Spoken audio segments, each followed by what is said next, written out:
Vamos dar início a essa nossa próxima e última mesa. Uma mesa que tem... Está precisando de alguma coisa aí?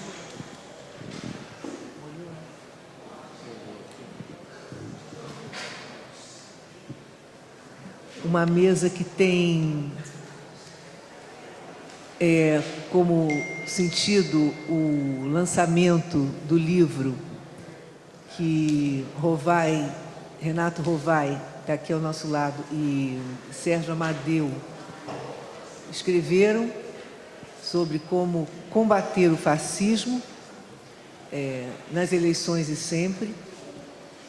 E estão participando dessa mesa que vai discutir esse tema, o fascismo e o neofascismo no Brasil.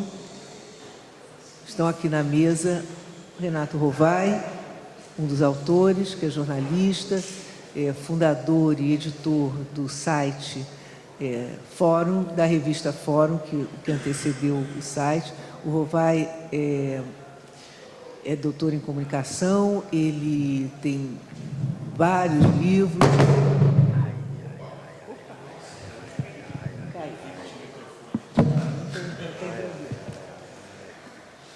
Ele tem vários livros e ele... O Rovai tem muitas coisas a dizer. E ele também é jornalista digital, né? E ele é blogueiro, né? E gosta muito de ser apresentado como blogueiro, né? Tem toda a razão. Naquela ponta está outro jornalista, aqui é uma mesa de jornalistas, está Cid Benjamin, que tem... Vou falar uma coisa que vai parecer engraçada, que tem longa passagem pelas redações. Tem passagem pelas redações. Estão ouvindo bem? Vocês estão ouvindo bem? Tem que botar o microfone, cada um tem que ter um microfone. Ah, tem que aumentar. Então eu vou fazer assim, porque o rapaz... Cada um tem que ter um microfone. É por isso que ele tem que segurar o microfone. Isso. Quer que desligue? Não. Fica com o microfone. Quando for falar, pode falar no microfone. Não é ele. O Cid não estava me ouvindo. Ah, bom. Acabou de fazer a grande revelação, não é? Então, melhorou, Cid, tá? Então, o Cid tem larga experiência, né, como jornalista. Ele também é autor de diversos livros e o último, ele faz parte de uma coletânea de artigos. O livro se chama O Ovo da Serpente, a ameaça neofascista no Brasil de Bolsonaro. Então, nós estamos todos bem localizados nesse infortúnio que se abateu sobre o Brasil e vamos fazer uma discussão em torno disso a partir do livro do Rovai e, claro, ampliando também. O nosso terceiro convidado, que era o Roberto Ponciano, também um militante histórico, ele é mestre em letras, e ele não é jornalista, né? Mas é uma pessoa que também tem afinidade com esse assunto. Mas antes de começar, eu vou convidar Robson Leite para vir aqui dar uma palavrinha. Também é um ativo político, um ativo militante, né, da política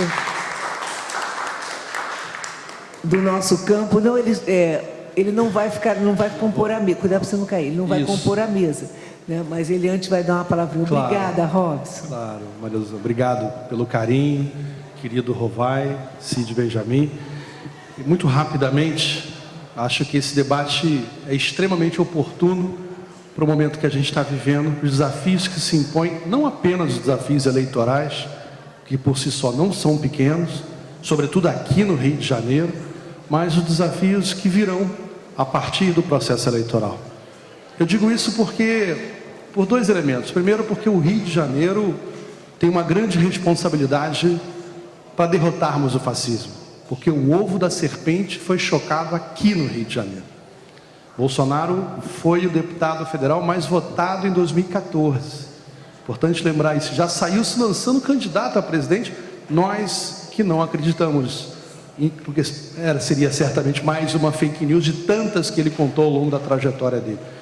E é por isso que a responsabilidade se aumenta, se multiplica, e é extremamente oportuno esse debate, Cid, Rovai, porque a gente vai enfrentar nessa eleição e posterior a ela, não tenho dúvida que a gente vai sair vitorioso, apesar da dificuldade. Não é uma eleição fácil, é uma eleição difícil, mas a gente vai provavelmente ter uma bancada de oposição fascista no Congresso Nacional. A gente vai derrotar os fascistas nas eleições, vamos derrotar com a democracia, vamos derrotar elegendo Marcelo Freixo, elegendo Lula, elegendo os nossos candidatos, elegendo o deputado André Siciliano ao Senado, elegendo uma bancada de esquerda. Mas a gente precisa se preparar para o que há de vir. Não será uma eleição fácil, muito mais difícil vai ser governar esse país. E é por isso que a gente precisa reunir conhecimento e força para aquilo que virá. Não é uma exclusividade do Brasil. O mundo inteiro tem um fascismo organizado que pega entre 15%, 20% até 30% da sociedade. E o que fazer? Como enfrentar? Os nossos debatedores vão dar a resposta. E o que eu queria dizer apenas sobre a eleição é que as nossas responsabilidades no Rio de Janeiro são grandes, mas a nossa esperança é muito maior. Essa esperança que um dia venceu o medo, eu não tenho dúvidas que vai vencer o ódio e derrotar o fascismo no Rio de Janeiro. Muito obrigado, Manuel, parabéns, e vamos ao debate com essa mesa brilhante. Obrigada a você, Rob. Pois é, a necessidade de nós elegermos os nossos candidatos é muito importante para a gente poder conter esse infortúnio, como eu já disse. Eu vou mostrar, eu vou trabalhar com esse microfone aqui. Obrigada, vai. Eu vou mostrar o livro aqui, que foi gentilmente cedido pela Edra Editora, que é parceira da editora Veneta, ou Veneta, não sei como, né? Acho que deve ser Veneta, né? Ou talvez Veneta, não sei, deu na Veneta, eles editaram, né? Fizeram muito bem.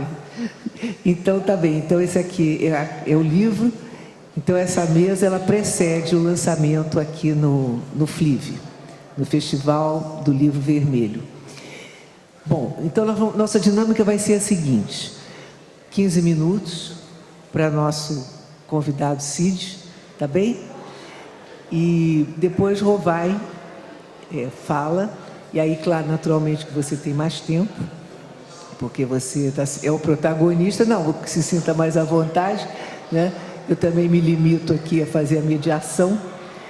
E depois vou abrir para perguntas, tá? 5 perguntas, 5 pessoas, cada pergunta de até 3 minutos, tá bem? E depois volta para o Rovai, para ele responder. Então, vamos lá, vamos entrar no mundo da infocracia, não é, saber do que esses algoritmos são capazes, como eles editam o nosso conhecimento e as nossas informações. Cid, por favor. Olha, eu prefiro falar de pé, e eu não estava ouvindo muito bem, eu me lembrei do Tim Maia. Primeira coisa, gente, num debate sobre o fascismo, é tratar de caracterizar. O fascismo não é só um regime autoritário de extrema-direita e antidemocrático. A ditadura militar brasileira era um regime autoritário de direita e antidemocrático, mas não era fascismo. O fascismo não é uma gradação de maldade ou de arbitrariedade, é um tipo específico de regimes de direita. Tem várias características, nem todas estão presentes em todos os lugares, mas uma delas é central, que o fascismo organiza um movimento de massas de direita. Na ditadura militar, a violência era essencialmente do Estado. Não era uma violência de movimento de massas de direita.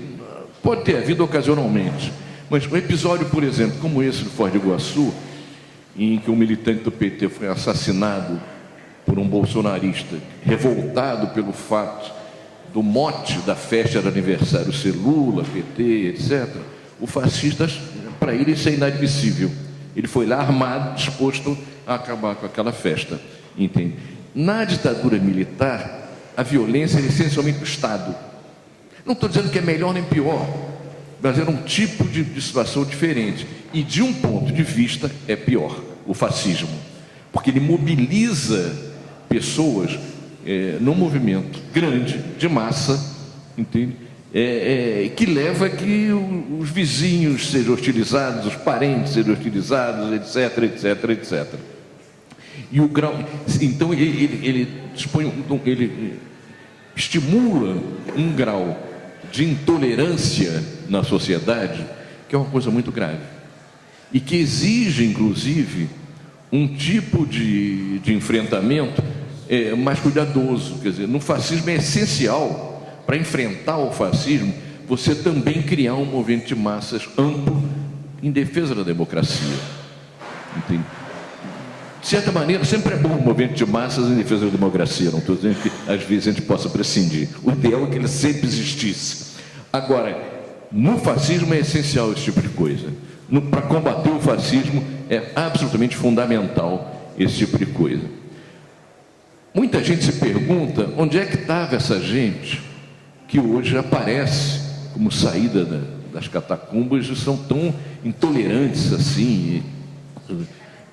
Teve gente até que deu um exemplo, acho que foi o Tasso Genro, não me lembro, que é uma boa imagem de que é como se tivesse o lodo embaixo da água. Na medida que você vai pisando, aquele troço vai subindo, mas você, antes de pisar, você não via. Efetivamente, 30% da população brasileira apoiar o Bolsonaro, apoiar um projeto fascista, é muita coisa. E onde é que estava essa gente? É uma pergunta que tem que se fazer. Estava aí, só que estava meio adormecida, como lodo embaixo da terra. E se for buscar raízes históricas, pode ir lá para trás. A principal delas é a escravidão e a forma como acabou a escravidão no Brasil. Quer dizer, é um negócio que a gente paga o preço, a gente como país, como todos nós pagamos o preço da forma como acabou a escravidão no Brasil. Muito tempo depois dela ter acabado formalmente no Brasil, a gente está ainda vivendo esse tipo de situação. Mas então esse pessoal já estava aí, só que não se sentia estimulado, não se sentia com espaço, não se sentia em condições de abrir essa guerra aberta, que abriu a partir do surgimento do Bolsonaro. Então, isso é importante a gente ver, porque tem uma consequência daí. É que, assim como esse pessoal estava aí e veio à tona, mesmo que perca a eleição, ele não vai desaparecer. Nós vamos ter que lidar com o bolsonarismo daqui para frente por um bom tempo. Espero que a gente possa, algum dia, o mais brevemente possível, derrotá-lo de forma definitiva. Mas não é isso que se coloca. Um governo democrático que venha, ele vai enfrentar dificuldades, o país está destruído, e depois, mais adiante, vai haver dificuldade aqui, ali, é natural, qualquer governo tem. O fato de a gente ter 1/3 da população alinhada com o Bolsonaro, apesar dele dizer e fazer essas barbaridades todas, porque não se trata de uma opção, não, são mais para lá, mais para cá. O cara diz verdadeiras barbaridades. Entende? E tem que ser enfrentado diretamente. Quer dizer, eu sou um fã do Lula, embora não seja do PT, sou um fã do Lula, mas acho que ele foi mal nesse debate. Entende? Ele não pode aceitar que o Bolsonaro vá falar que ele é corrupto, é ex-presidente. Francamente, quer dizer, sabe, é um troço que não... Entende? Alguém tem que dizer para ele: Bolsonaro, você disse que não estuprava a deputada Maria do Rosário porque ela não merecia. Na sua opinião, qual é a mulher que merece ser estuprada, então? Então diga isso. Tem que se dizer na cara dele, enfrentar, sem fazer papel de bom moço, porque essa discussão tem que ser feita, tem que ser enfrentada e tem que ser posto contra a parede. Não dá para um cara como esse querer ficar na ofensiva. Efetivamente não dá. E do jeito dele, estrambelhado, tosco, mal educado, ele tratou de alguns momentos de ficar na ofensiva naquele debate e na campanha em geral. Então me parece absolutamente fundamental a gente pensar nessa campanha, nessa disputa, não só como uma eleição que é fundamental ser ganha, porque, olha, mais 4 anos de Bolsonaro, eu não sei o que vem. O que sobra desse país? Então é fundamental ganhar essa eleição. Agora, é fundamental também ganhar tratando de combater o fascismo na sua essência, travando a luta ideológica, construindo um movimento de massas, porque senão, passa a eleição, nós vamos estar com esse dragão aí fungando no nosso cangote.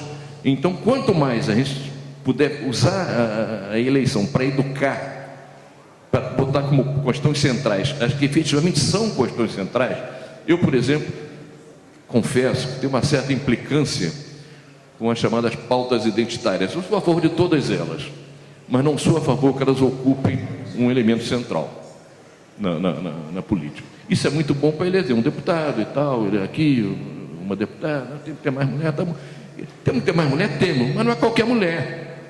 Não é qualquer mulher.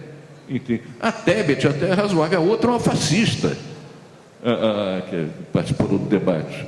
Entende? O Bolsonaro tem vários exemplos de mulheres horrorosas no ministério. A Damares é um deles só.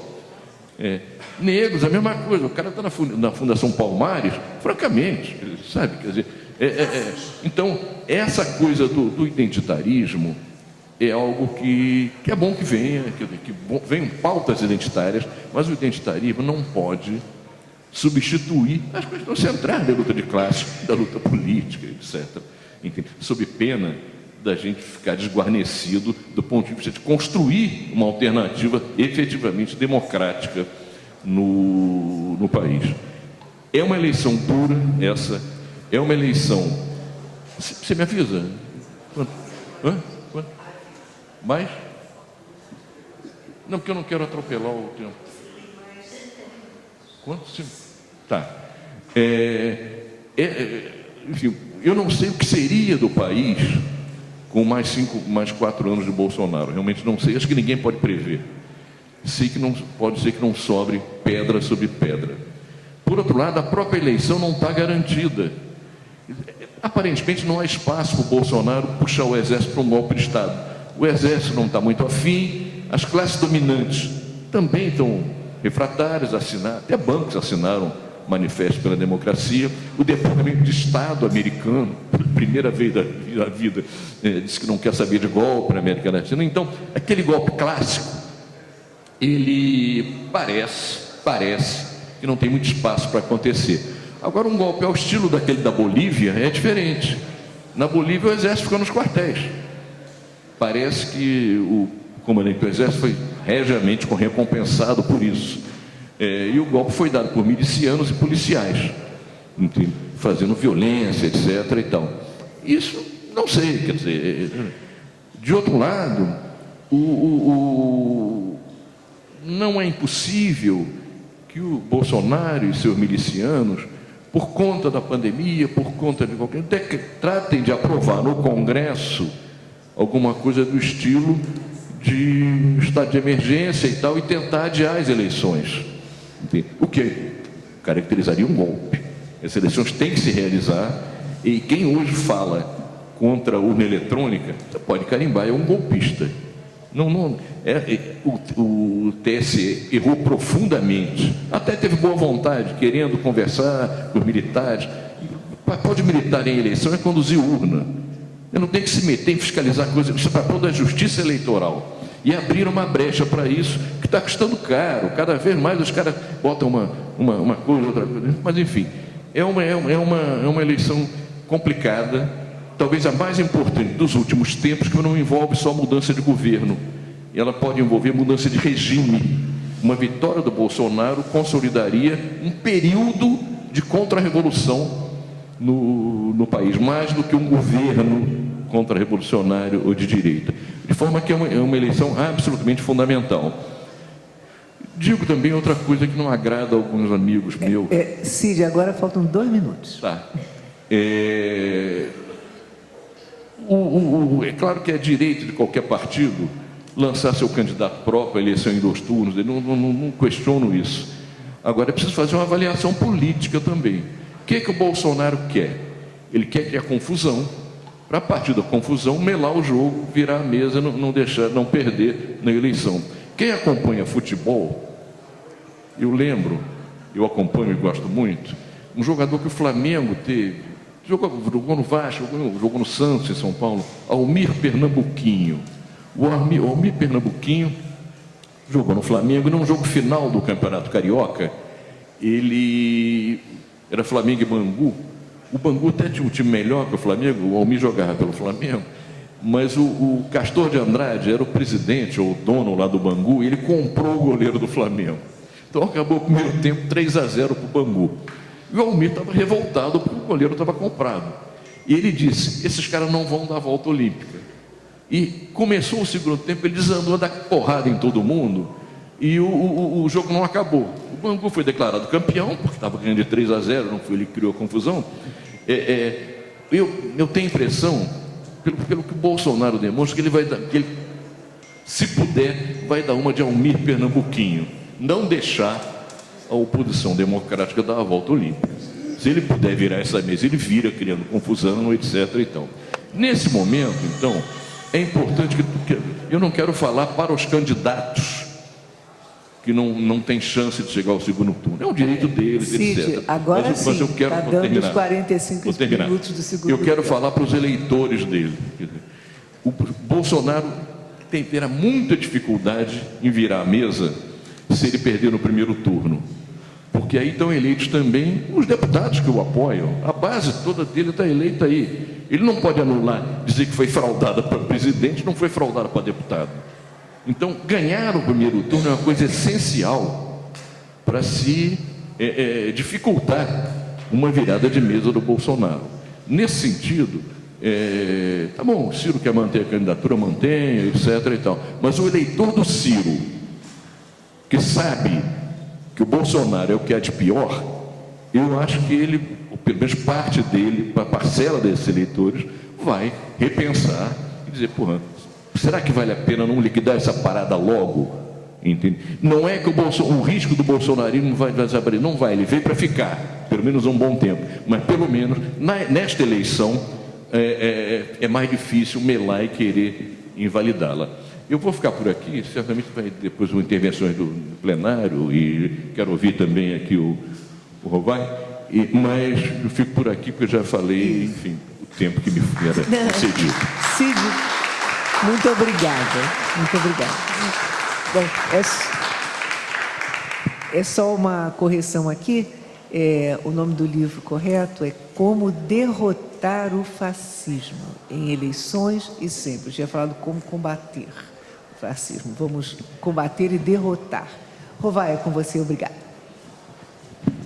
Boa noite. Um prazer estar aqui com vocês.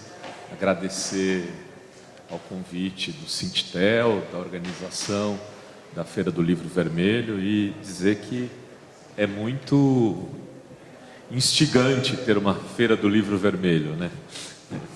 Já estava na hora de a gente fazer uma demarcação de campo também nas feiras de livros. Eu vou fazer uma fala a partir do livro para talvez até instigá-los a comprar o livro, certo? Que a gente também está aqui para poder fazer com que esse livro circule o máximo possível. O livro não é só meu, é meu e do Sérgio Amadeu, né, professor Sérgio Amadeu, que alguns devem conhecer. Ele é professor da Universidade Federal do ABC, foi do comitê gestor da internet, implantou programas de internet livre na Prefeitura de São Paulo, ainda na época da Marta, trabalhou junto do governo Lula também na área digital. É uma pessoa que tem uma longa trajetória no debate sobre internet. E eu, do meu lado, tenho essa trajetória como jornalista, que veio surgir lá ainda no analógico, né, fazendo revista principalmente, mas que quando lanço a Fórum, já lanço ela no digital, isso em 2001. A Fórum vai fazer 21 anos, agora em agosto. Que dia é hoje? Já fez, dia 28 de agosto, ela fez 21 anos, nem comemoramos. E então, já lá quando a gente lançou, começou A Fórum, na verdade, começa com a cobertura do primeiro Fórum Social Mundial, em 2001, e por isso que ela se chama Fórum. Soltamos um número que a gente chama de 0 em abril, ainda impresso, e aí, como teve muita adesão, muitas entidades queriam comprar, tal, a gente decidiu colocar em bancas em 28 de agosto, fizemos um lançamento e a revista foi circular nas bancas em setembro. Então a gente usa a marca, a data de 28 de agosto como marca de nascimento, mas na prática digamos que ele teve 9 meses aí de gestação, que foi desde o Fórum Social Mundial em janeiro, em Porto Alegre, até ali. Bom, enfim, estou fazendo essa introdução para dizer que também, então, a minha experiência no digital também é relativamente grande e a gente decidiu tentar construir neste livro um debate a partir dessas experiências para contribuir para derrotar o fascismo nessa eleição, de forma bem objetiva. Ou seja, nós entendemos que a gente tem um projeto fascista do outro lado do balcão e que ele precisa ser derrotado. E aí, o livro é dividido em 3 partes. A primeira é a caracterização deste projeto bolsonarista como fascista, que é um debate aqui nos movimentos sociais, tal, não tem muita crise, mas que na academia, por exemplo, tem gente, e várias vezes eu vou dar entrevista e falo assim: mas você considera o governo Bolsonaro fascista? Né? Você acha que é possível considerar o governo Bolsonaro como um governo de cunho fascista? Você acha que é possível considerar o governo Bolsonaro de extrema direita? Vejam, até hoje, muitos jornalistas e vários veículos, incluindo a Folha de São Paulo, que em tese, um jornal que teve uma participação na democratização, não caracteriza o Bolsonaro como um cara de extrema direita. E na academia também tem gente que faz esse discurso. Curiosamente, são aqueles mesmos que diziam que a Dilma não estava sofrendo um golpe e que contestavam essa tese do golpe contra a Dilma, que diziam que, imagina, o impeachment é constitucional e o impeachment se caracteriza por uma lógica da disputa política. Se o governo não tem base, como se aqui fosse parlamentarismo, o governo não tem base parlamentar e o parlamento quiser caçar, caça. É um objeto político. Quando não, quando o impeachment precede um crime objetivo.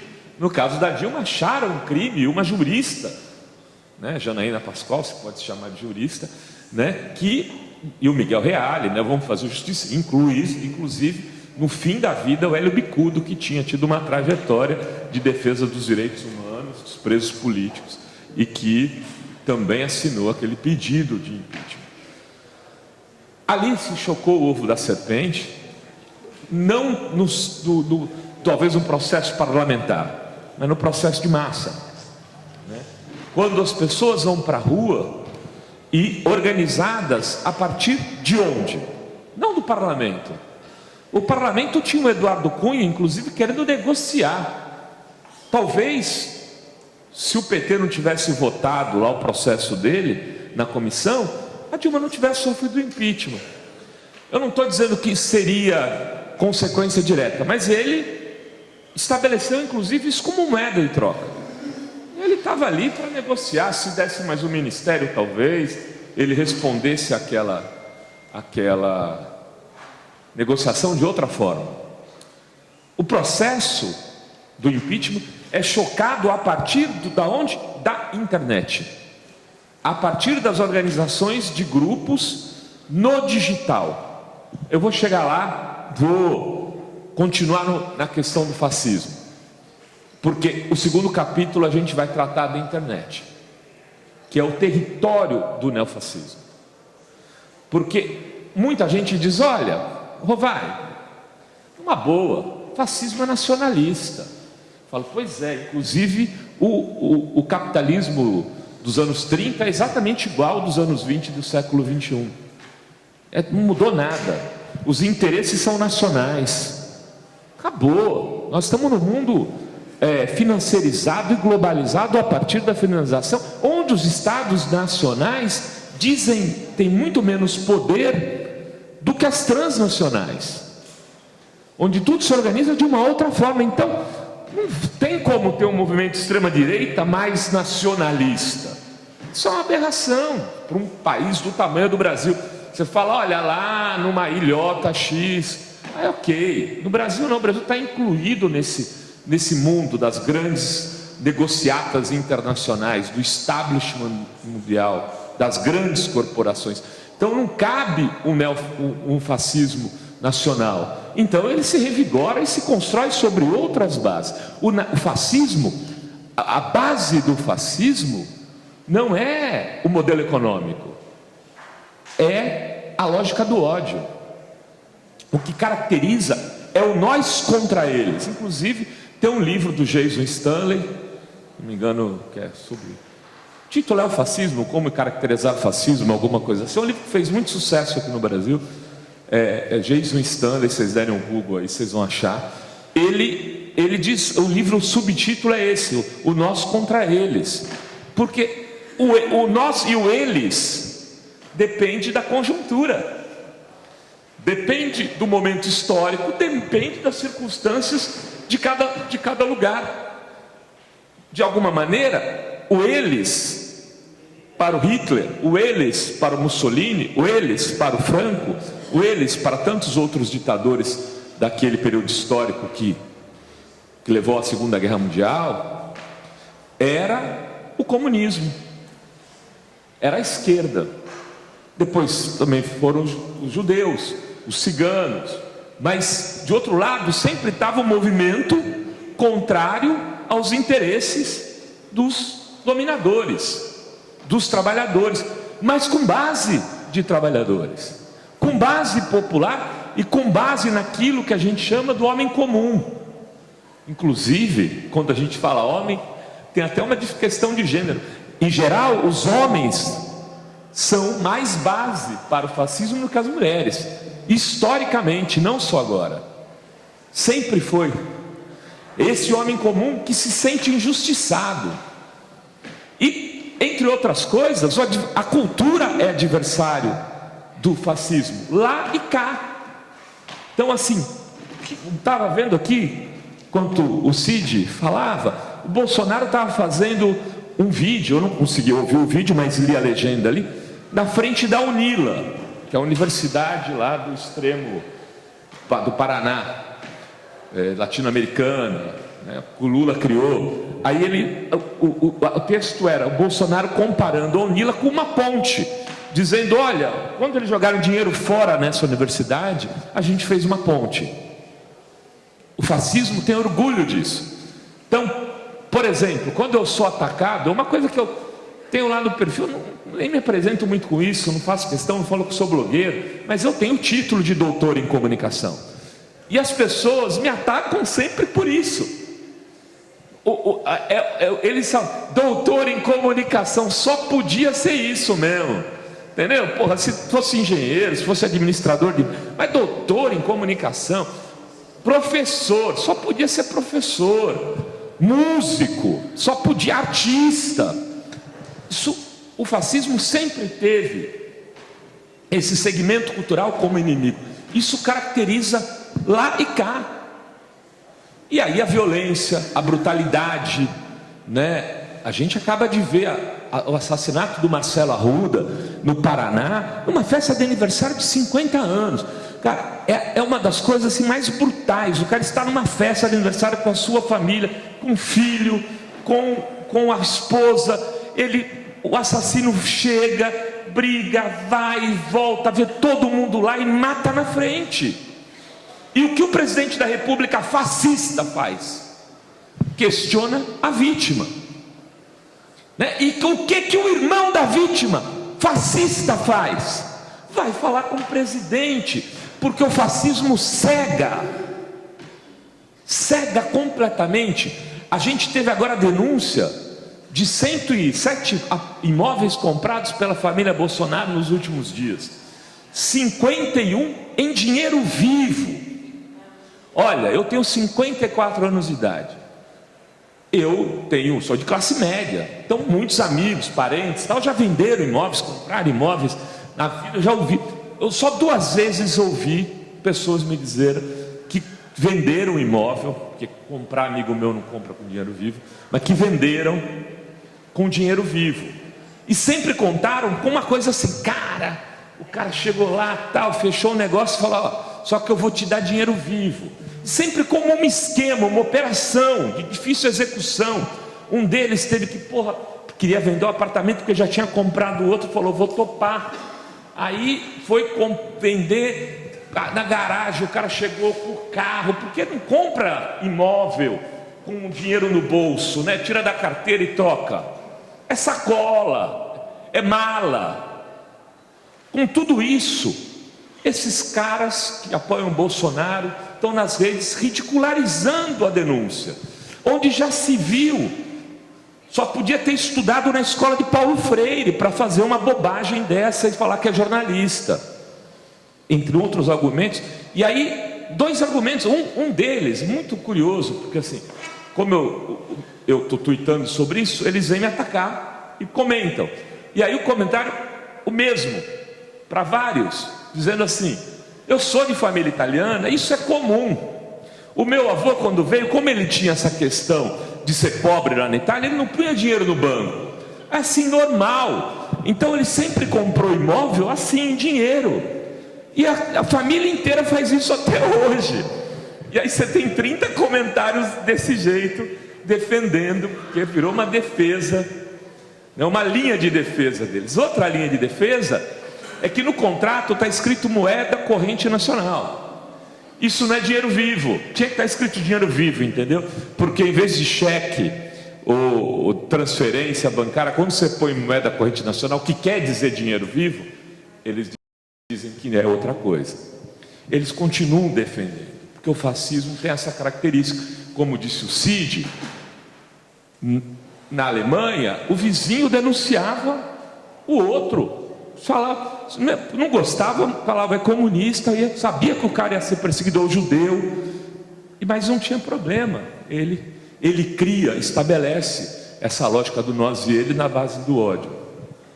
Então o que acontece no Brasil? O cara passar a risca no chão. Nós estamos num processo de construção de uma sociedade autoritária, no limite de ela se estabelecer de forma muito perigosa se o Bolsonaro se eleger, porque este projeto é sim fascista. É sim fascista. E um projeto fascista se caracteriza inclusive pelo ataque às instituições, sejam elas quais forem, universidade, o Supremo, a Justiça, enfim, todos esses processos. Então no primeiro capítulo do livro a gente trata disso. Aí tem uma questão. No segundo capítulo a gente vai tratar do quê? Da internet. E por quê? Porque o teatro de operações, a organização deste neofascismo, vamos chamar assim para os mais pentelhos, falar, não, mas o Estado Nacional, o neofascismo, então, esse neofascismo percebe que você tem outra forma de organização que se dá não mais por aquilo que o Gramsci chamava de organizações intermediárias, ou seja, os próprios sindicatos, aqui a gente está num deles, os conselhos, as organizações de base, elas organizam? Sim, mas é possível substituir essa organização por organizações em redes digitais, e eles se dão conta disso no processo. Começa em 2013, eu não caracterizo aquele movimento de 2013 como fascista, eu acho que ali abre a porta, porque eles entendem que é possível ali fazer movimentos de massa pela internet. Mas em 2015, depois da derrota do Aécio, aí eles já vão para o golpe mesmo, usando aquilo que eles tinham percebido em outras organizações, com base no quê? Na internet. E aí eles se organizam no Facebook, no Twitter, no WhatsApp, na sequência, para disputar o poder e para destruir a democracia, de alguma maneira, para fazer o que eles chamam de linha direta. Tem um livro aí, Engenheiro do Caos, não sei se vocês já leram, alguns devem ter lido, porque circulou bastante, onde eles vão falando de como foi em vários países. Pega lá o Movimento 5 Estrelas na Itália, fala do Trump. Bom, enfim, você vê, a internet, que é uma coisa que transbordou possibilidades de liberdade no seu primeiro momento, foi percebida como um espaço para sequestrar todas essas liberdades. E eles perceberam, quando o pessoal da Espanha estava criando o Podemos, eles estavam criando 5 estrelas na Itália e criando movimentos de alt-right nos Estados Unidos que levaram ao Trump, e criando o MBL aqui no Brasil, e criando esses movimentos mais de extrema direita, que resultaram no Bolsonaro também a partir de uma operação judicial, que é clássico, que também tinha acontecido na Itália, no Mãos Limpas. A Operação Mãos Limpas inspirou o Moro. O Moro usava roupa preta, né? Aliás, o Moro se vestia como Mussolini. Ele usava a mesma linguagem visual do Mussolini. Não era à toa aquilo. Tinha ali um discurso também. O Bolsonaro é o cara que melhor captura isso. E, como ele já estava na política, ele tinha os filhos todos na política, ele já decide, lá em 2014, 2015, que ele ia tentar a eleição para presidente. E se ele não se elegesse, ia ter 200 filhos, né, eleito ali, o Bananinho, o Bananão, todo mundo ia ficar, né, ia manter ele na condição de um líder com alguma popularidade e com mandatos. Ele percebe isso e organiza um partido para isso? Não.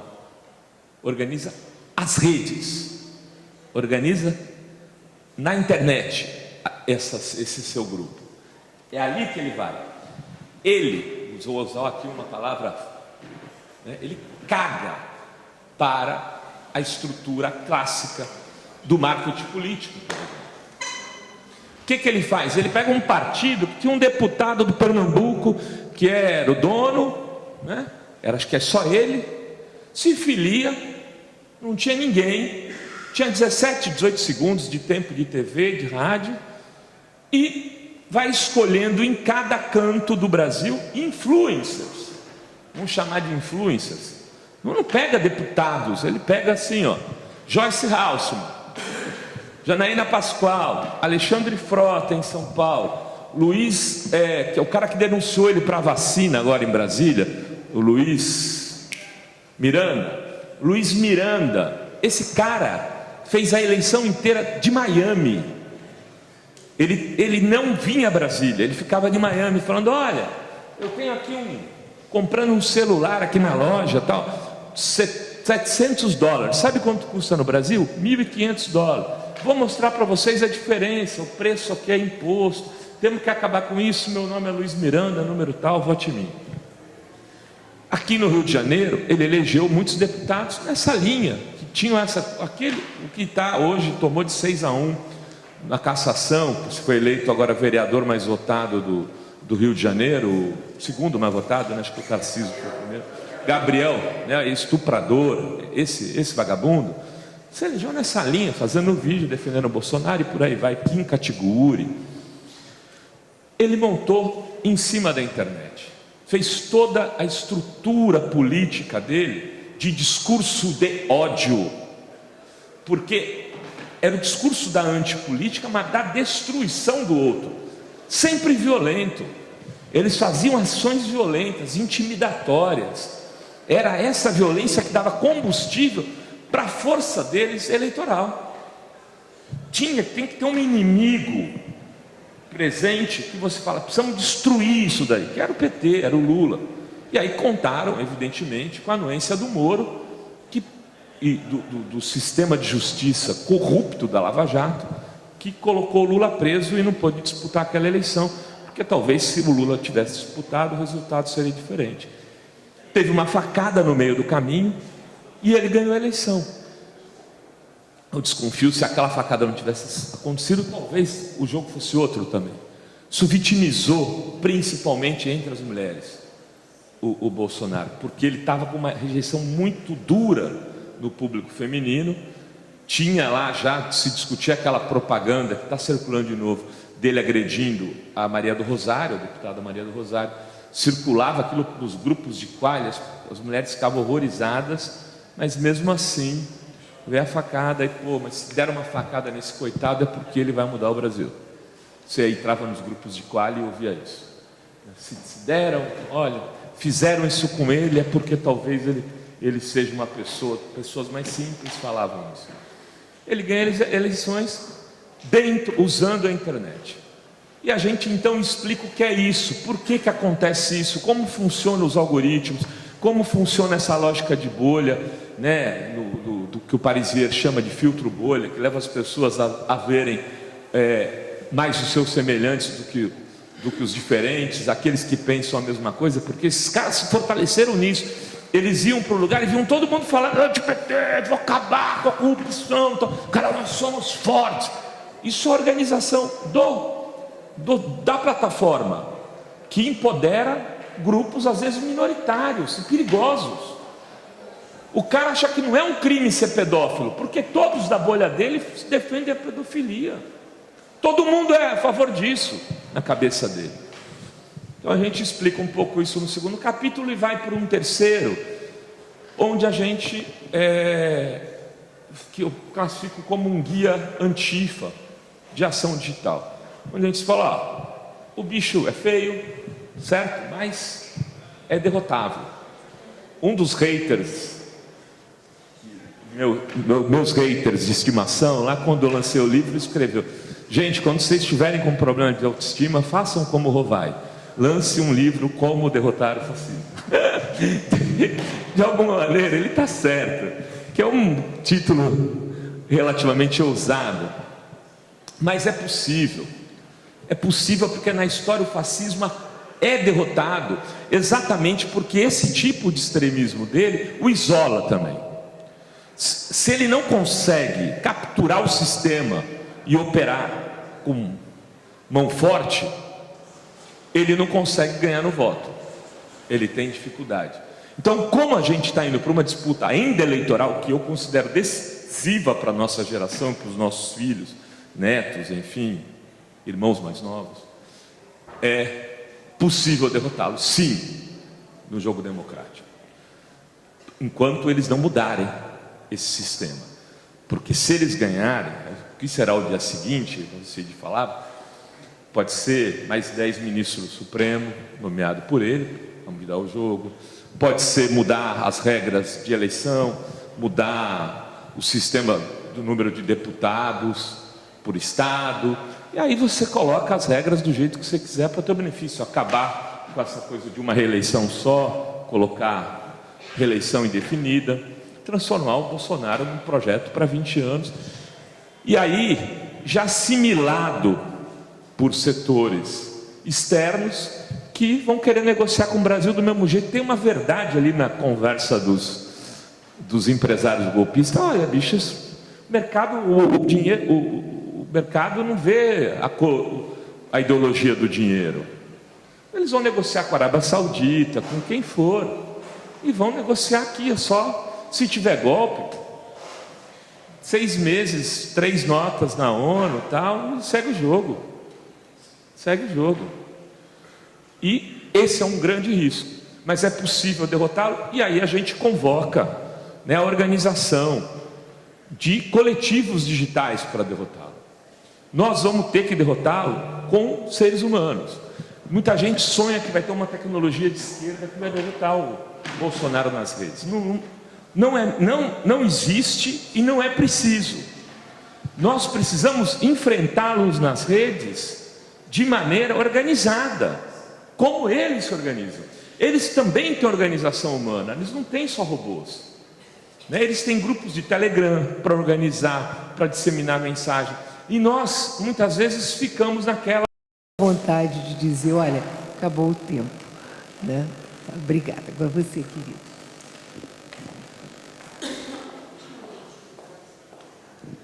Boa noite, Cid e Renato. Um prazer estar aqui diante de vocês, uma verdadeira aula. Vou ser bem objetiva, mas vou comprar seu livro e hoje uma das coisas que mais me instiga é estudar e buscar entender como a gente derrota de fato o fascismo.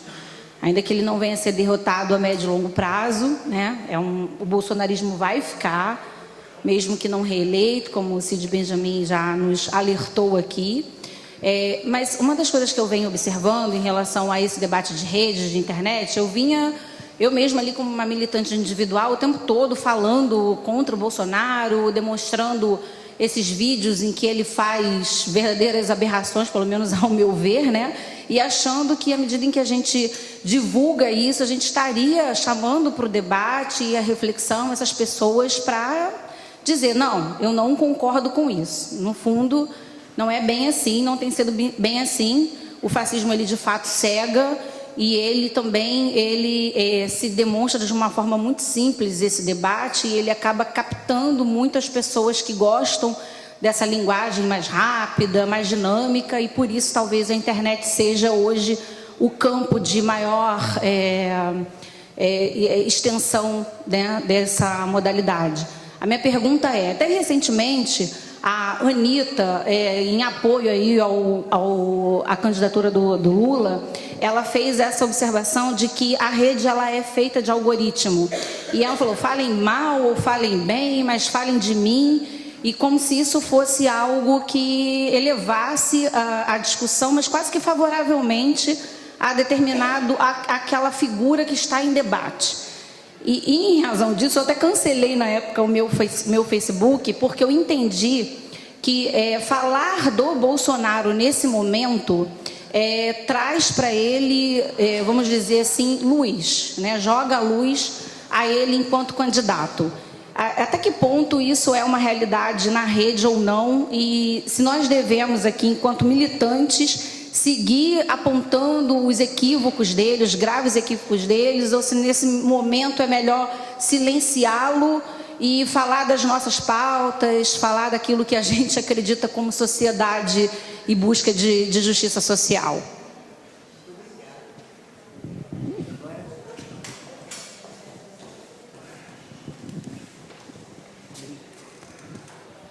Boa noite, sou o Paulo, psicólogo, mas sou leitor, né? E com certeza uma pessoa de pensamento de esquerda.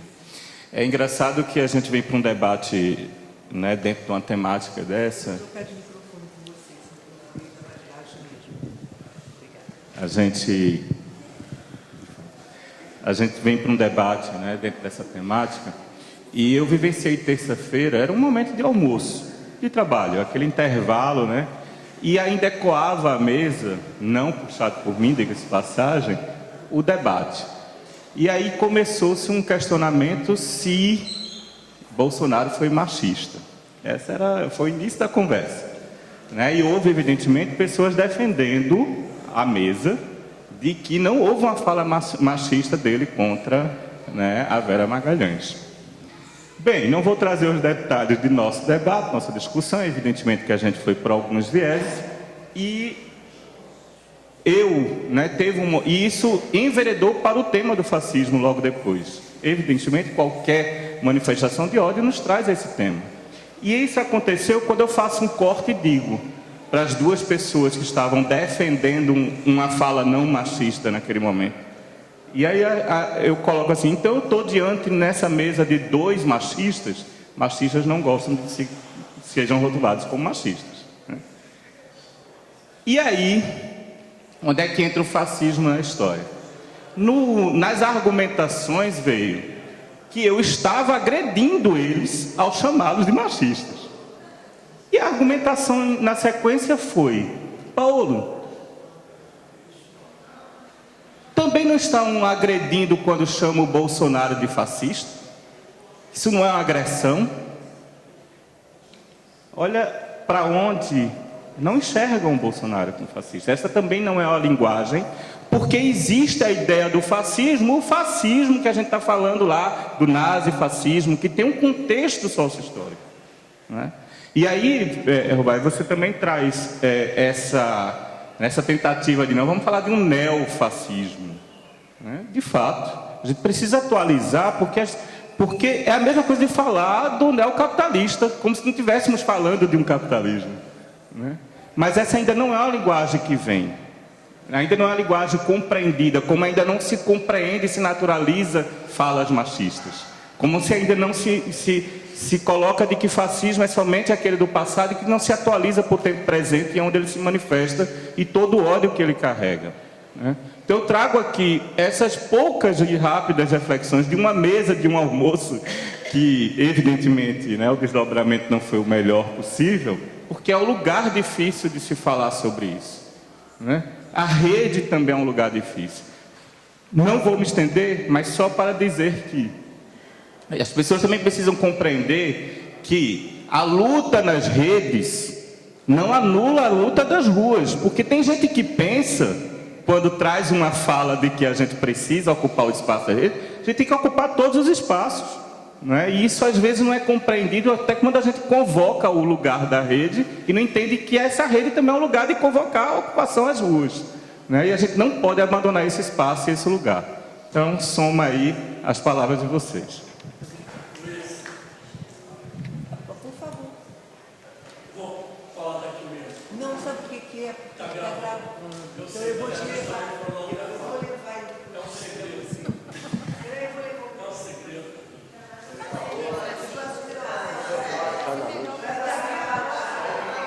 Não dá para gravar. A ideia é não aparecer, gente. Mas é.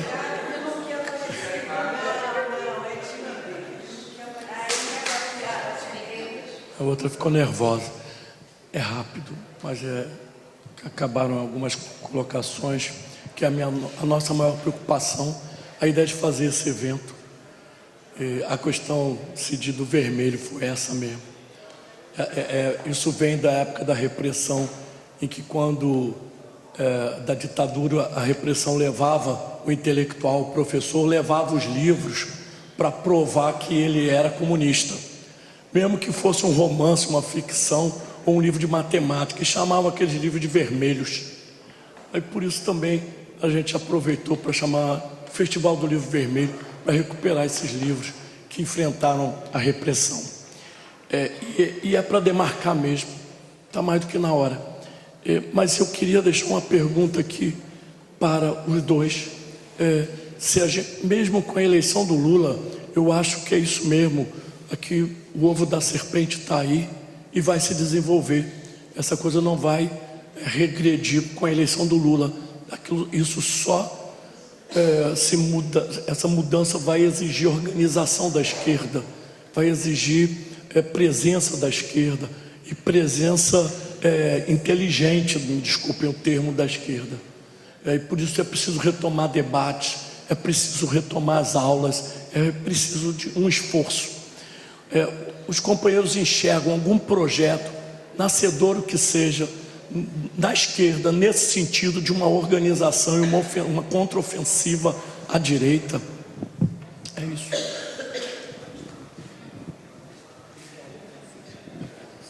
Bom, tem duas perguntas bem dirigidas, né? Ao Cid e a você. Então, não, ela lembrou, né, que você... na verdade, a pergunta maior é sobre a atuação nas redes, que cabe a mais ao... Mas ela lembrou que você disse a necessidade dessa organização. Todos os temas estão falando da organização, a necessidade de organização que você ressaltou, não é? E essa organização, tanto no presencial quanto em rede, né, que é o que o livro ensina, né, como se organizar. E Francisco trouxe essa mesma questão, não é? Com que inteligência a esquerda tem que pensar para poder fazer frente Eu já não estou chegando nem no derrotar, mas fazer frente a esse fascismo, que não tem nenhum problema em usar fascismo, não. Botamos é utilizado esse prefixo, neo, não é? Para poder dizer que tem alguma novidade. Tem sim, o fascismo existe porque ele se atualiza, ele não morre. É o urfascismo, é eterno, né? Eu posso fazer uma ressalva, né? O fascismo, eu estudo por essa corrente, ele nasce e é embalado no berço do liberalismo, não é?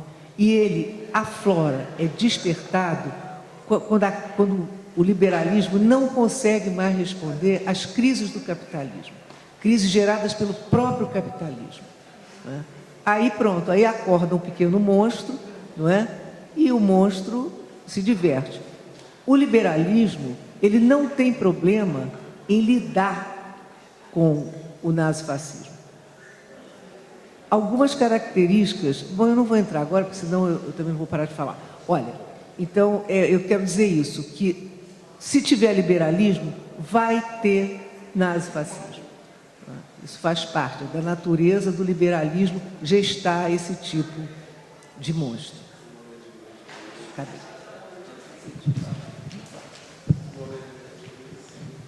Bom, essa questão da organização dos trabalhadores, questão fundamental, evidentemente. Mas eu quero chamar a atenção para um outro aspecto que complica, que não impede, mas complica. Há, nos últimos anos, nas últimas décadas, uma reconfiguração do mundo do trabalho. Empresas que unificam um grande número de trabalhadores estão diminuindo. A informatização, agora o home office, depois da pandemia, inclusive, parte disso aí vai ficar. O que interessar a burguesia, ela tende a manter e ver ajustes, etc. Agora, o aumento do setor de serviços automatizado em detrimento do setor da produção. Isso conforma um novo quadro do trabalho, com novos desafios. Quando eu tive exilado, cheguei com a anistia, e um dos primeiros empregos que eu tive, não foi um dos primeiros, mas foi menos de 10 anos depois de chegar, eu trabalhei no Sindicato Metalúrgico do Rio de Janeiro, como funcionário, como assessor da diretoria. E pegava 8 ou 9 municípios. E uma quantidade, a base daquele sindicato, em que pegava vários municípios, era gigantesca, eram várias centenas de milhares de trabalhadores. Eu não sei quanto está hoje, mas sei, por exemplo, que a sede foi perdida porque foi penhorada por falta de pagamento de impostos, etc. Os sindicatos, ainda mais depois do fim do imposto sindical, eles diminuíram muito. Então, é preciso buscar novas formas. O Rovai, ele desenvolve uma das formas possíveis, muito bem. Eu gosto da revista Fórum, vez por outra eu mando lá um artiguinho para eles e tal, mas é uma nova forma. Agora, não é bem uma forma de organização, é uma forma de diálogo, de politização, etc. Enfim, novos desafios estão se colocando para a esquerda com a mudança do quadro. Aí tem a história das fake news. Olha, mentira na política sempre existiu. Se a gente for voltar, vamos ver em Troia. O cavalo de Troia era uma grande mentira, era um presente dado aos defensores da cidade. A gente teve no Brasil, inclusive, exemplos importantes de como mentiras, e o que hoje se chama de fake news, na época não existia esse termo, em que mentiras tiveram grande influência em eleições.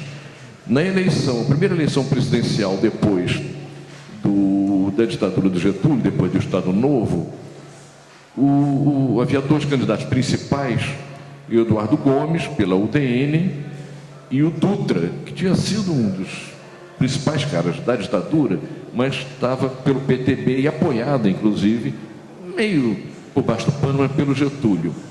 Em certo momento, o Eduardo Gomes, que era mais elitista, assim, disse que não queria o apoio daquela malta que frequenta o Palácio do Catete, referindo-se ao pessoal que estava em torno do Getúlio. Um deputado do PTB foi a algum dicionário e descobriu que uma das acepções possíveis para essa expressão malta era um grupo de desocupados que ficam em torno da linha do trem, etc. Não, enganei, não, eram marmiteiros, eram os marmiteiros. Então, marmiteiro, ele não queria voto daqueles marmiteiros no sentido que são desocupados, meio mafiosos e tal. Na verdade, ele estava falando, ele não foi isso que o Eduardo Gomes quis dizer. Mas então criou-se naquela época os trabalhadores, muitos deles comiam por marmita.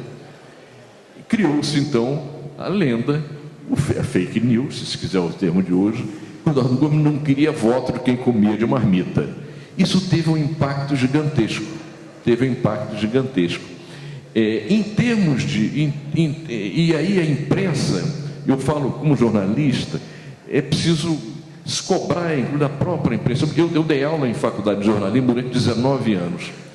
E eu tratava de sempre abrir o jornal. Naquele tempo o jornal impresso tinha um peso maior.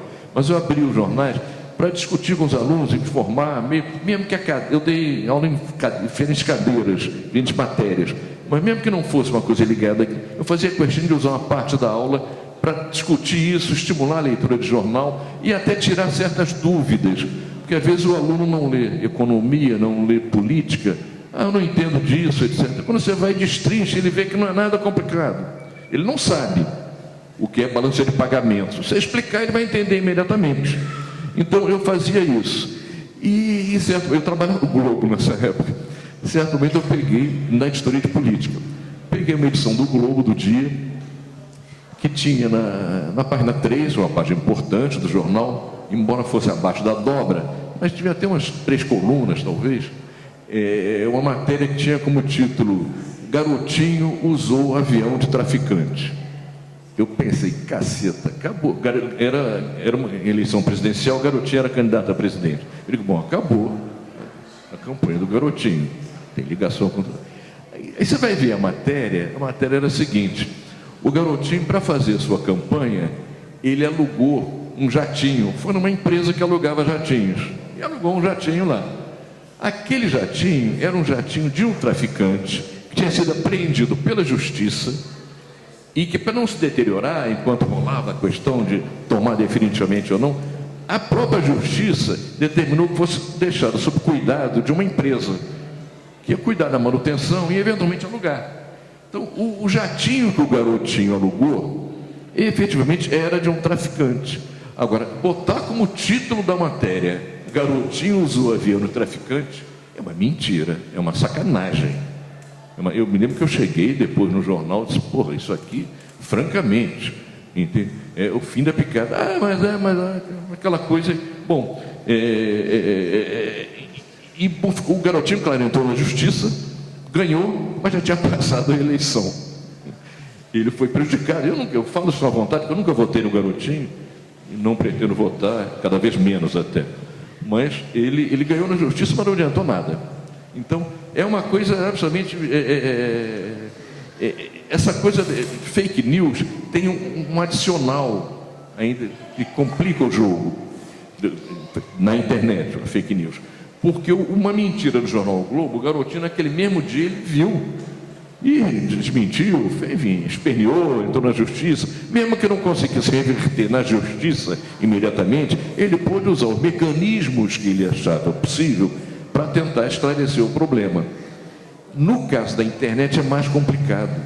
É mais complicado porque as pessoas mandam. E aí não é só o Bolsonaro. Tem portais, não sei se são de esquerda, enfim, são progressistas, que também tem determinados portais, não é o do Rovai, mas eu já ouvi dizendo, isso é a Veja do PT. Também o cuidado com a apuração, com a exatidão era muito pequeno, entende? E vamos que vamos, etc. Agora, o fato é o seguinte, quando há eu não gosto da expressão de fake news, isso é um americanismo, quando há uma mentira contra alguém, e se alguém fica sabendo, ele pode, de alguma maneira, tentar esclarecer.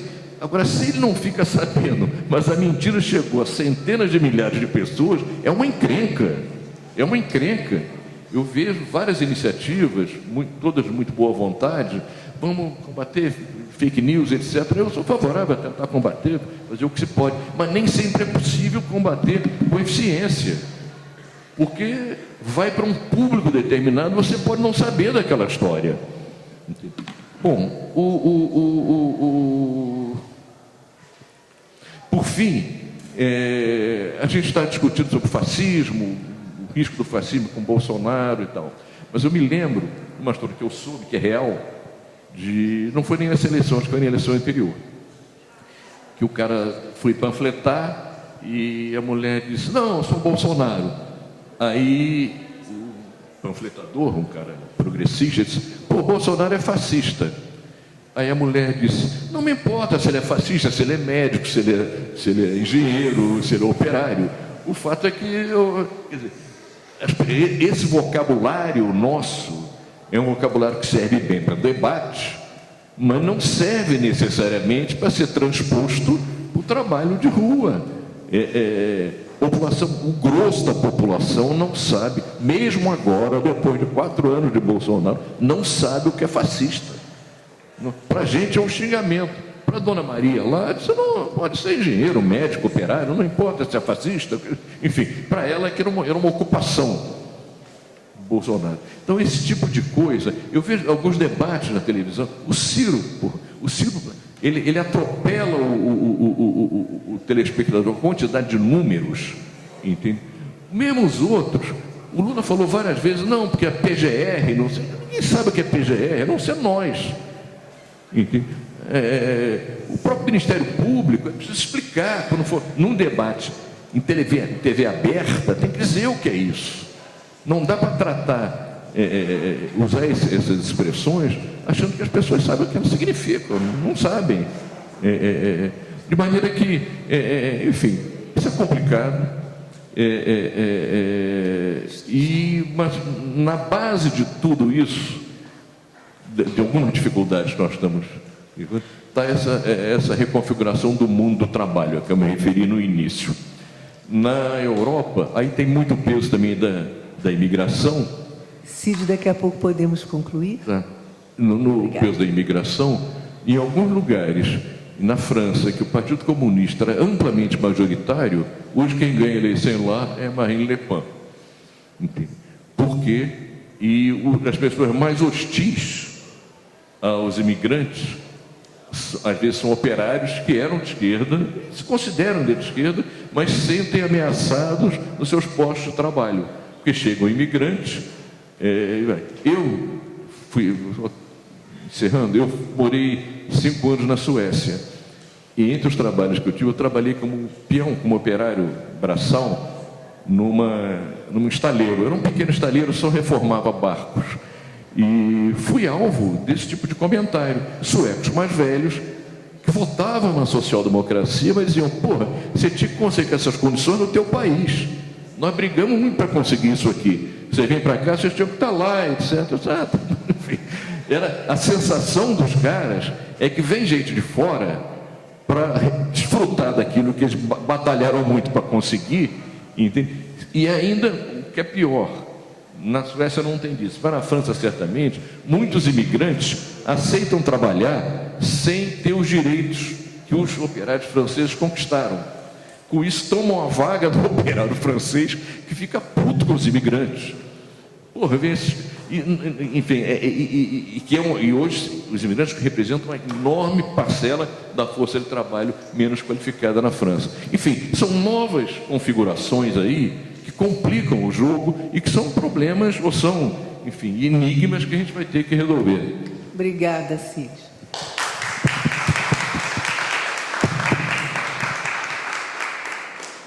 Rovai, acho que você lembra daquela questão que ela colocou, fazer ou não falar ou não falar de Bolsonaro? Né? Eu anotei aqui, vou começar pela colega que fez a primeira intervenção, que fala da questão da Venezuela. Eu tive no princípio lá do que eles denominam de Revolução Bolivariana, quando Chávez sofre o golpe, né, em 2001, eu vou para a Venezuela, cubro aquele evento, e depois fui 4 ou 5 vezes, fiz várias matérias e fiz o meu mestrado com base na disputa da comunicação na Venezuela, né? Que é Midiático Poder, o caso Venezuela e a guerrilha informativa. Lá, naquele momento, que era 2001, né, já estava ali o germinar de uma possibilidade de disputar contra os grandes meios, que eu no mestrado chamo de supermeios, né, a partir de ações misturadas, de ações de guerrilha, que já com a internet como partícipe, a partir de a internet sendo usada para falar para fora, né, porque teve uma tentativa de golpe militar, que eles levaram lá o Pedro Carmona Estanha, que era o presidente como se fosse da Fiesp, de lá para assumir o poder. O cara se autoproclamou presidente e tal, coisa vexatória. E os meios de comunicação todos eram parte do golpe. Eu começo o meu mestrado, que virou livro, contando isso, inclusive o Gustavo Cisneros, numa reunião com os golpistas, falando o seguinte: olha, o comandante fala, a gente está perdendo os meios para controlar o golpe. Ele fala, não, os meios quem tem somos nós. No caso, o Cisneros é um cara muito parecido com o Roberto Marinho, do ponto de vista do poder que tem na Venezuela. Ali tinha essa história, a internet foi fundamental para denunciar para o mundo o que estava ocorrendo lá. E aí teve inclusive, vamos fazer justiça, Fernando Henrique era presidente aqui do Brasil e se manifestou contra o golpe na Venezuela naquele momento. Bom, a situação da Venezuela mudou muito de lá para cá, mas já tinha ali um momento incipiente desse cenário que a gente vive hoje. Quis falar para dialogar, e acho que a gente vai ter que se organizar mesmo se vier a ganhar. Isso é um grande debate, eu não vou aqui entrar nisso, mas tem que ter essa organização nas redes e nas ruas. Aí passo a sua colocação, que assim, nós que discutimos internet do ponto de vista progressista, temos claro que hoje a ação não é só redes, é as redes para organizar ruas também. E os bolsonaristas, eles fazem isso sim, e tanto que no impeachment eles metiam 15 quarteirões da Paulista de gente, né? Aqui no Rio também foram grandes manifestações. As pessoas vão para a rua. Não existe essa dicotomia redes e ruas mais. É uma coisa inclusive ultrapassada do ponto de vista teórico, do debate teórico. Porque o mesmo cara que está ali, claro, tem robô, mas a pessoa que está ali falando, mandando, se ela tiver uma motivação, e é óbvio, tem que ter um interesse, né? Não, fazer um ato amanhã, porque chamou o 1º de maio, vamos lá lotar. Pô, ninguém foi, passei 100 mil e-mails, não juntou ninguém. Tem que, as coisas, a conjuntura leva às vezes a grandes atos. Isso sendo organização por redes, por ruas, qualquer coisa, tem que ter ali, né, o estalo. Então, eles trabalham, e veja, por exemplo, eles têm um site, vocês não precisam nem olhar lá, mas eles têm um site de vídeos, uma organização hoje chamada Brasil Paralelo, que se dedica a recontar a história em produções muito bem feitas. Entre outras produções, por exemplo, eles têm uma que é assim, sobre a escravidão no Brasil. A aula diz que o processo de escravidão no Brasil, ele se deve muito mais ele foi benéfico para os negros que vieram, porque esses negros eram maltratados nos países onde eles eram originários, e eram lá, sim, escravizados, e quando vêm para cá, eles tiveram a possibilidade de liberdade, etc. Tem curso sobre a questão do feminismo, por que o feminismo destrói a família, e eles vão lá e dão aulas, explicam tal. essa organização, Brasil Paralelo, ela tem um financiamento só para cursos em bases populares, em favelas. Hoje ela se dedica a levar de forma gratuita. Então, eu vou lá, eu pago o meu curso para eu assistir e um de graça para uma pessoa de comunidade. Eles estão disputando na base popular.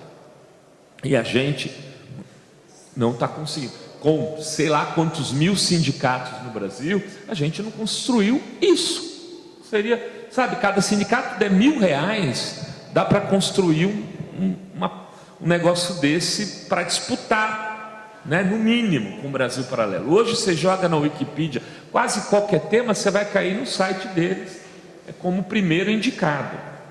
Então vamos ter que discutir como trazer rede, rua e tudo isso. O negacionismo é uma estratégia do debate. O Olavo de Carvalho, ele é fundamental aqui no Brasil para a formação do argumento da extrema-direita. Ele ensina as pessoas a debaterem. Ele fala, olha, esses caras, nós fizemos uma guerra cultural. Então se você não sabe um tema, não se preocupe, fale outra coisa. Então se você chega assim, você fala, olha, porque o Bolsonaro é fascista. Aí o cara fala, 900 bilhões desviados da Petrobras, você não quer discutir isso? O cara te tira do território, aí você vai discutir. Não é 900 bilhões. Como não é? Quero aqui. Aí ele pega um link do Brasil Paralelo e te mostra. Olha aqui, o Bolsonaro falou, vocês quebraram o Brasil, vocês fizeram isso. E aí ele muda o nosso... Você vai falar, olha, isso é machismo? O cara pega e fala isso. Ele muda. Isso foi Olavo de Carvalho. Olavo ensinou, né? E depois muitos deles. Felipe Martins é um cara lá da Jovem Pan, não sei se vocês conhecem. Felipe Martins, né? Um idiota, um imbecil, um cara que não conseguiu nem tirar o AB direito. Ele fica na Jovem Pan ali usando aqueles argumentos retóricos com base nesses ensinamentos olavianos. E Olavo também não era nenhum gênio. Ele só percebeu como se podia enfrentar o que eles chamavam de guerra cultural, marxismo cultural. Desculpe, esqueci a tua pergunta agora. Sabe, da questão do silenciamento. Eu gosto, acho que a Anitta é um fenômeno sensacional, não tenho nem... mas eu acho que ela está equivocada. Eu vou ser bem sincero aqui para passar a régua já, nesse sentido. E esse argumento prevalece muitas vezes nos debates. Tem gente que fala, para de falar do Bolsonaro. Ah, tá bom, eu parar de falar vai impedir que ele seja presidente e vai melhorar a vida do povo? Ele vai, se eu parar de falar dele, ele vai deixar de fazer as coisas que ele faz, ataca o STF, colocar a democracia de joelhos, ele vai mudar por causa disso? Não. Então, assim, tem horas, e é engraçado, né? A Anitta, que fala isso, ela pega no debate, na entrevista do Jornal Nacional do Bolsonaro, ela cai numa armadilha que é assim, super básica. O Bolsonaro vai com a mão lá, anotado 4 coisinhas, e a Anitta vai lá e mostra a mão dele no Instagram dela, que tem 90 milhões de pessoas. Era tudo que ele queria. Ele foi anotado ali, e ela pegou e colocou. Depois ela percebeu o erro, e aí coloca um novo post. Mas o que bombou foi o primeiro. O que bombou. E o próprio Bolsonaro comenta e faz isso. E nesse caso, assim, você não vai eliminar o outro porque deixou de falar. Eles têm as redes deles, gente. A gente tem que combater com inteligência. Essa é uma questão. Esse militante, a gente, na época do movimento estudantil, chamava de militonto. Esse cara não ganha voto, que é o cara que vai, briga com todo mundo, xinga. Então, você não vai ganhar voto assim. Mas você não ganha nas redes e não ganha nas ruas. Se você fizer esse discurso atávico, você tem que saber como fazer. Por exemplo, veja que loucura, né? Eu vou terminar. Veja que loucura. Tem um assassino da Daniela Pérez, né? Que é o Guilherme de Pádua. O Guilherme saiu a série assim, eu lembrava do que tinha acontecido, mas ela reavivou muitos daquilo. Cara, assim, é uma coisa bárbara, todo o processo do assassinato dela é planejado, está provado que eles organizaram o assassinato, eles mexeram na placa do carro, eles levaram ela para ela, eles desacordaram ela, colocaram, um foi dirigindo um carro, outro, enfim, tudo. Mataram ela com não sei quantas punhaladas, é tudo horrível. Mas ele hoje é pastor. Aí você chega para um evangélico, não sei se tem evangélico aqui, pode se discordar, se quiser discordar de mim, e fala assim: cara, olha só, o Bolsonaro, se você quiser convencer um evangélico, fala, a mulher do Bolsonaro vai na igreja de um cara como o Guilherme de Pádua, que é um pastor assassino e tal. Para o evangélico, a questão é a seguinte: a vida que ele teve no pecado não importa. A vida no pecado, inclusive, reforça algumas coisas. Veja, ele na Globo era aquilo, e aí joga para a Globo aquilo, né? Ele, quando ele estava no mal, quando ele estava no espaço do diabo, do demônio, ele era aquilo. Hoje ele é um cara de Deus. E ele está perdoado, porque Jesus é perdão, Deus é perdão. Então, dependendo de como você vai fazer a abordagem, você reforça ainda o voto no Bolsonaro, porque o Bolsonaro está certo por aceitar, e a Michelle está certa de ir lá e falar com ele, porque Deus é perdão, Deus é amor e está perdoando. Agora, o que dá para, quando a gente olhando pesquisa, tá, agora, quando você chega para a mãe evangélica, para a mulher, e fala: olha, você acha que Bolsonaro é de fato de Deus? Você vê a quantidade de palavrões que ele fala o tempo todo. Você vê como ele é agressivo com as pessoas. Você acha que isso é Deus? E essa coisa de ele defender as armas, você acha que arma é coisa de Deus? Aí pega, aí acende É por isso que a mulher, são alguns elementos que a mulher evangélica pensa para se deve ou não votar no Bolsonaro. Quer ver outra coisa que é problema? É a questão da corrupção.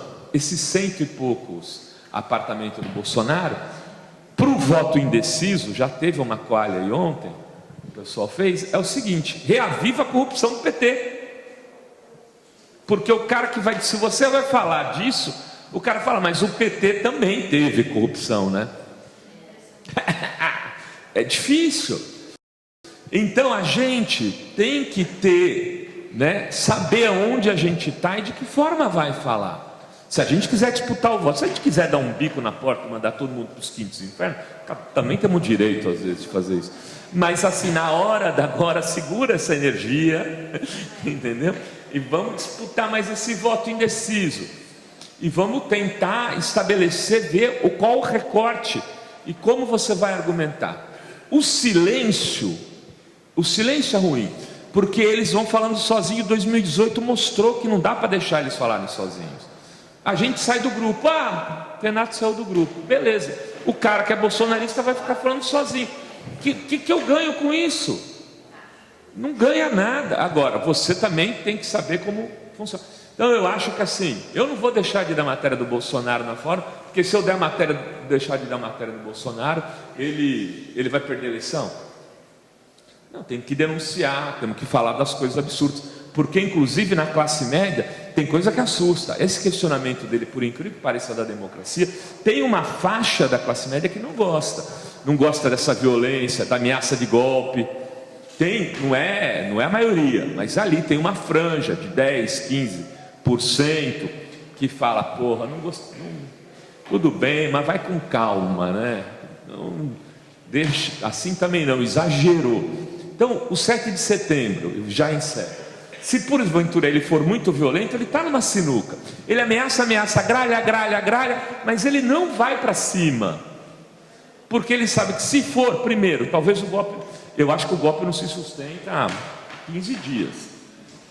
Eles não têm condições estruturais de sustentar um golpe. Para sustentar um golpe, por que teve o impeachment da Dilma? Não é só porque os militares queriam, porque estava a mídia inteira, povo na rua, sabe, o judiciário a favor.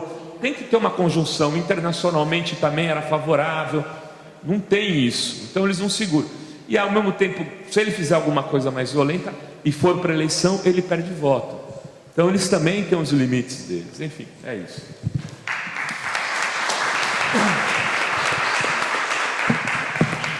Rovai, você quer falar mais um pouco? Você já conseguiram? Estão todos contemplados com as respostas? Então tá. E hoje você falou que a Fórum está fazendo aniversário, fez no dia 28, e hoje o Raimon, na mesa anterior, uma mesa tão excelente quanto, ele lembrou que hoje faz 5 anos que Dilma Rousseff foi empichada. Foi no dia 31 de agosto de 2016. 2016, né? Pois é. Então, hoje é um dia também marcado, não é? Mas parabéns para a Fórum, não é? Que está combatendo aí. Ô, minha querida. Ah, claro. Ali, ó. Tem aqui a venda em 2 bancos. Na Edra e na Veneta. Isso. Na Edra e na Veneta. Obrigada, André. Oi, querida. Ah.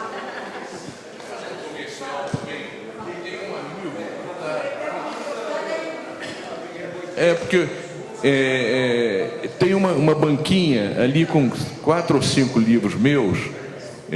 Tem um amigo que está lá cuidando e tal. Os interessados podem procurar. Ela fica na cabeceira dessa bancadona ali. Tá? Tem todos, com exceção de um primeiro que eu escrevi sobre a trajetória do Hélio Luz na polícia. Mas os outros estão todos lá, inclusive esse estado policial. Tá? Olha, gente, muito obrigada. Não é? Hoje acabaram as mesas, amanhã o FLIV recomeça às 9 da manhã e vai até 21 horas.